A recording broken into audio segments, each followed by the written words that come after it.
पहिल्या या फेरीमध्ये आघाडीवर या आहेत असं सध्या तरी दिसतंय।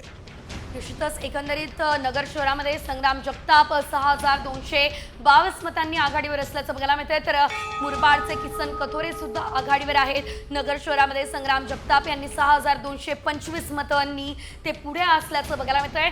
मात्र ज्या काही बिग फाईट्स आपल्याला बघायला मिळत होत्या त्यामध्ये अनेक ठिकाणी भाजपचीच सरशी असल्याचं सध्या तरी चित्र बघायला मिळतंय। मात्र हडपसरमध्ये चेतन तुपे 3500 मतांनी आघाडीवर आहे। हडपसरमधून हे या क्षणाचे कल आता समोर आलेले चेतन तुपे 3500 मतांनी आघाडीवर असल्याचं सध्या बघायला मिळतंय। रत्नागिरी या मतदारसंघामध्ये उदय सामंत हे आघाडीवर असल्याचं बघायला मिळतंय। मोठी बातमी, आयोगाच्या साईटवरती ठाकरे गटाचा उल्लेखच नसल्याचं बघायला मिळतंय। ही या क्षणाची मोठी बातमी, ठाकरे गटाच्या उमेदवारीचा या साईटवरती उल्लेखच नसल्याचं कळतंय। इलेक्शन कमिशनची निवडणूक आयोगाची साईट आहे ज्यावरती ठाकरे गटाच्या उमेदवारांचा उल्लेखच नाहीये। निवडणूक आयोगाच्या या साईटवर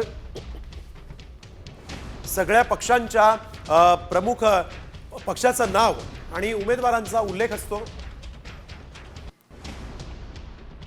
तर आपण बघतोय ठाकरे गटाच्या उमेदवारांचं नावच खरं तर या साईटवरती नाहीये, उल्लेखच दिसत नाहीये। आपण आपल्या टेलिव्हिजन स्क्रीनवर सुद्धा बघू शकतोय। या ठिकाणी जर आपण बघितलं तर भाजप, राष्ट्रवादी, शरद पवार पक्ष, अजित पवार यांची राष्ट्रवादी आणि काँग्रेस अपक्ष सर्वांचा उल्लेख खरं तर या साईटवर दिसतोय। मात्र यावेळेस ठाकरेंच्या शिवसेनेचा उल्लेखच इलेक्शन कमिशनच्या साईटवर दिसत नाहीये। तर ही जी आपण वेबसाईट बघतोय ही वेबसाईट निवडणूक आयोगाची वेबसाईट आहे आणि निवडणूक